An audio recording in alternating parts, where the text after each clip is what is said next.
আমি পদ্মজা। পর্ব ৩। আপা, স্কুলে যাবা না? পূর্ণা পদ্মজাকে জিজ্ঞাসা করল।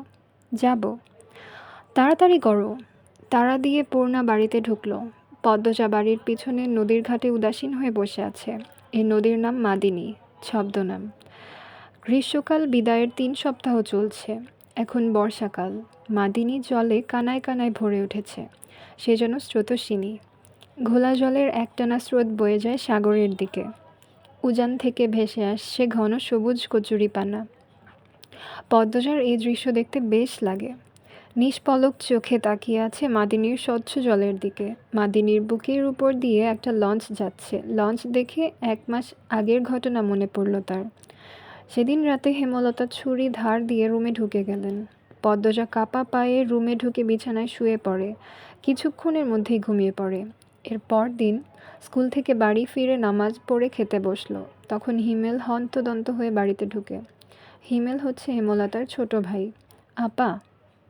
এই পদ্ম, আপা কই? হিমেলের কণ্ঠ। কি হয়েছে মামা? জবাব দিল পদ্মজা। পদ্মজার প্রশ্ন উপেক্ষা করে হেমলতাকে হিমেল ডাকল। আপা, এই আপা। হেমলতা বাড়ির পিছন থেকে ব্যস্ত পায়ে হেঁটে আসেন। কি হয়েছে? হিমেল হেমলতাকে দেখে হাউমাউ করে কেঁদে উঠল। আপা, ভাইজান খুন হইছে। রাইতে কে জানি মাইরা ফেলছে রে আপা। হিমেল কাঁদতে কাঁদতে হাঁটু ভেঙে বসে পড়ল। পদ্মজা তাৎক্ষণিক সন্দিহান চোখে মায়ের দিকে তাকালো। হেমলতাকে দেখে মনে হলো তিনি চমকেছেন, অথচ তার চমকানোর কথা ছিল না। নাকি হিমেলের সামনে অভিনয় করলেন। পূর্ণা প্রেমাকে ওদিক আসতে দিস না পদ্ম, আমি আসছি। হেমলতা বাড়ির বাইরে মিলিয়ে যান। হিমেল পাশে খুঁড়িয়ে খুঁড়িয়ে হাঁটছে। ছেলেটা বোকাশোকা, জন্মগত প্রতিবন্ধী। ২২ বছরের হিমেল এখনও শিশুদের মতো আচরণ করে, কথায় কথায় খুব কাঁদে। সেখানে তার ভাই খুন হয়েছে, ১ মাস তো প্রতিদিন নিয়ম করে কাঁদবে। পদ্মজা রাতেই ভেবেছিল এমন ঘটনা ঘটতে পারে, তবুও এখন ভয় পাচ্ছে খুব। পুলিশ কি এসেছে? মাকে কি ধরে নিয়ে যাবে? ভাবতে গিয়ে পদ্মজার বুক ধক করে উঠল। গ্রামের কাছেই শহর, থানা। পুলিশ নিশ্চয়ই চলে এসেছে। পদ্ম ধপ করে মাটিতে বসে পড়ল। সে ঘামছে খুব। নাক, মুখ, গলা ঘেমে একাকার হয়ে যাচ্ছে। পূর্ণা খুনের কথা শুনেই খুব ভয় পেয়েছে। তার মনে হচ্ছে সেও খুন হবে। খুব বেশি ভীতু পূর্ণা। পদ্মজার শরীর কাঁপতে থাকে। চোখে ভাসছে হেমলতাকে পুলিশ শিকল দিয়ে বেঁধে নিয়ে যাচ্ছে। তার খুব কান্না পাচ্ছে। আর সময় নষ্ট না করে তড়িঘড়ি করে উঠে দাঁড়ালো পদ্মজা। মাথায় ওড়নার আঁচল টেনে নিয়ে পূর্ণার উদ্দেশ্যে বলল, প্রেমাকে দেখে রাখিস বোন। বাড়ি ভর্তি মানুষ। আরও মানুষ আসছে। হেমলতা মানুষজনকে ঠেলে হানিফের লাশের সামনে গিয়ে দাঁড়ালেন।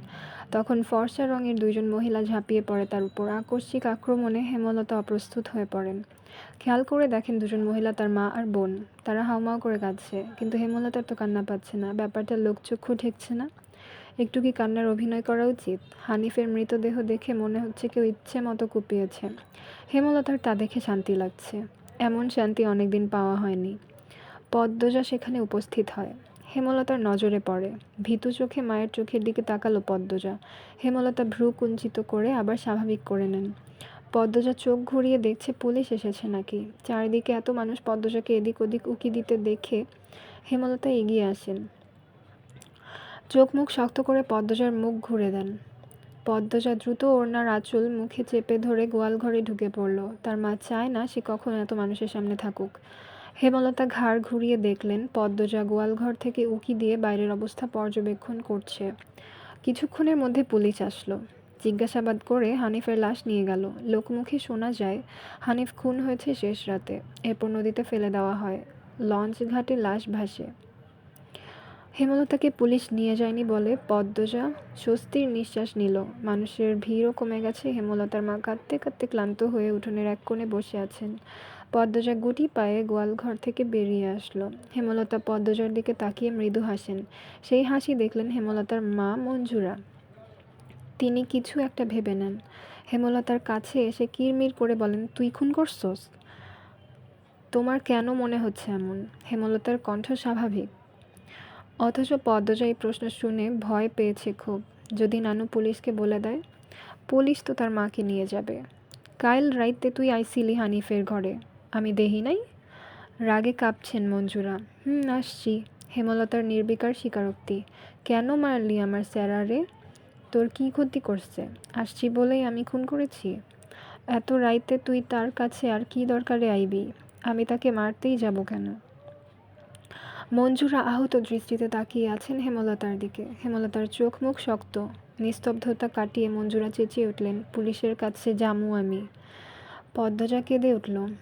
অস্পষ্ট কণ্ঠে বলে, নানু এমন করো না। হেমলতা নিচু স্বরে কঠিন করে বললেন, আমার মেয়েদের থেকে আমাকে দূরে সরানোর চেষ্টা করো না আম্মা, ফল খুব খারাপ হবে। পদ্মজার মনে হলো মঞ্জুরা ভয় পেয়েছেন। মঞ্জুরা সবসময়ই হেমলতাকে ভয় পান। তিনি চুপসে যান। শুধু ঘৃণা ভরা দৃষ্টি নিয়ে হেমলতার দিকে তাকিয়ে থাকেন। পদ্মজা বুঝে উঠতে পারে না তার নানু কেন ভয় পায় মাকে। মায়ের অতীতে কী ঘটেছে? কেন তিনি এমন কাঠখোট্টা? ছেলের খুনিকে কোনো মা ছেড়ে দেয়? নানু কেন ছাড়লেন? মেয়ে বলে? নাকি অন্য কারণ? কোনো উত্তর নেই। এসব ভাবলে উল্টো মাথা ব্যথা করে। অন্য ৮-১০টা পরিবারের মতো কেন না তারা? নাকি গোপনে সব পরিবারেই এমন জটিলতা আছে? প্রশ্ন হাজারটা, উত্তর কোথায়? সেদিন রাতে খাওয়ার সময় হেমলতা নিম্ন স্বরে পদ্মজাকে বললেন, পদ্ম। জি আম্মা, আমি হানিফকে খুন করিনি। কারা করেছে তাও জানি না। কথাটি শুনে পদ্মজা খুব চমকায়। তার মা মিথ্যা বলে না। তাহলে কারা খুন করলো? পদ্মজা প্রশ্ন করল। তাহলে শেষ রাতে মামার কাছে কেন গিয়েছিলে আম্মা? হেমলতা জবাব দেননি। খাওয়া ছেড়ে উঠে যান। পদ্মজার ভাবনার সুতো কাটলো কারো পায়ের আওয়াজ শুনে। ঘাড় ঘুরিয়ে মোরশেদকে দেখতে পেল। মোরশেদ পদ্মজাকে ঘাটে বসে থাকতে দেখে বিরক্তিতে কপাল কুঁচকান। এই ছেড়ি, যা আন্তিকা। পদ্মজার কান্না পায়, খুব খারাপ লাগে। নিঃশব্দে এক ফোঁটা জল গড়িয়ে পড়ে। তা আড়াল করে ব্যস্ত পায়ে বাড়ির ভেতর চলে যায়। কয়েক মাস পর পদ্মজার মেট্রিক পরীক্ষা। ৩ বোন বই নিয়ে সড়কে উঠল। পদ্মজার কোমর অবধি ওড়না দিয়ে ঢাকা। পূর্ণা এক নাগাড়ে বকবক করে যাচ্ছে। স্কুলে যাওয়া অবধি কথা বন্ধ হবে না। মাঝে মাঝে জোরে জোরে হাসছে। মেয়েটার হাসির রোগ আছে বোধহয়। একবার হাসি শুরু করলে আর থামে না। পদ্মজা বারবার বলছে, আম্মা আম্মা রাস্তায় কথা বলতে আর হাসতে মানা করছে। চুপ কর না। তবুও পূর্ণা হাসছে।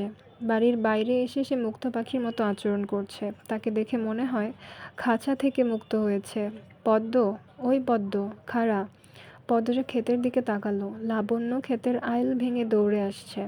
লাবণ্য আর পদ্মজা এক শ্রেণীতে পড়ে। লাবণ্য কাছে এসে হাঁপাতে থাকলো। শান্ত হওয়ার পর 4 জন মিলে স্কুলের উদ্দেশ্যে হাঁটা শুরু করলো। বাংলা পড়া শিখে এসেছি আজ। পদ্মর প্রশ্ন অগ্রাহ্য করে লাবণ্য বলল, আরে ছেড়ি, বাড়ির শুদ্ধ ভাষায় কথা কইলে বাইরেও কইতে হইব নাকি? আমি আঞ্চলিক ভাষা পারি না। লাবণ্য অসন্তোষ প্রকাশ করল। সে অলন্দপুরের মাতব্বর বাড়ির মেয়ে। তাদের বাড়ির সবাই শিক্ষিত, তবুও তারা আঞ্চলিক ভাষায় কথা বলে, পরিবারের 2-3 জন সদস্য ছাড়া। আর পদ্মজার 14 গোষ্ঠী মূর্খ, 2-3 জন ছাড়া, তবুও এমন ভাব করে আঞ্চলিক ভাষা নাকি পারে না। সত্যি আমি পারি না। ছোট থেকে আম্মা শুদ্ধ ভাষা শিখিয়েছেন, উনিও বলেন, তাই শুদ্ধ ভাষায় কথা বলতেই আরাম পাই। পূর্ণা তো পারে, আমার চেষ্টা করতে ইচ্ছে হয় না। আচ্ছা বাদ দে। শুন কাইল আমরার বাড়িত নায়ক নায়িকারা আইব। পূর্ণা বিগলিত হয়ে প্রশ্ন করল, কেন আসবো? কোন নায়ক? শুটিং করতে। ছবির শুটিং। পদ্মজা এসবে কোনো আগ্রহ পাচ্ছে না। পূর্ণা খুব আগ্রহ বোধ করছে। সপ্তাহে একদিন সুমিদের বাড়িতে সাদাকালো টিভিতে সে ছায়াছবি দেখতে যায়। তাই অভিনয় শিল্পীদের প্রতি তার আগ্রহ আকাশ ছোঁয়া। পূর্ণা গদগদ হয়ে প্রশ্ন ছুড়ল, কোন নায়ক নায়িকা? বল না লাবণ্য আপা। দাঁড়া মনে করি। পূর্ণা কৌতূহল নিয়ে তাকিয়ে আছে। লাবণ্য চোখ বুজে মনে করার চেষ্টা করলো। এরপর মনে হতেই বলল, লিখন শাহ আর চিত্রা দেবী। তুমি আমার ছবির নায়ক নায়িকা? হ। স্কুলে যাওয়ার পুরোটা পথ লাবণ্য আর পূর্ণা ছায়াছবি নিয়ে আলোচনা করলো। মূল বক্তব্য ছিলেন লিখন শাহ। আমি পদ্মজা উপন্যাসের পর্ব 3 ছিল এতটুকুই। পরবর্তী পর্বগুলো দ্রুত আপলোড করা হবে। ভালো লাগলে লাইক কমেন্ট করে নিজের মতামত জানাবেন এবং চ্যানেলটিতে সাবস্ক্রাইব করে রাখবেন যেন পরবর্তী পর্বগুলো মিস না হয়ে যায়। আল্লাহ হাফিজ।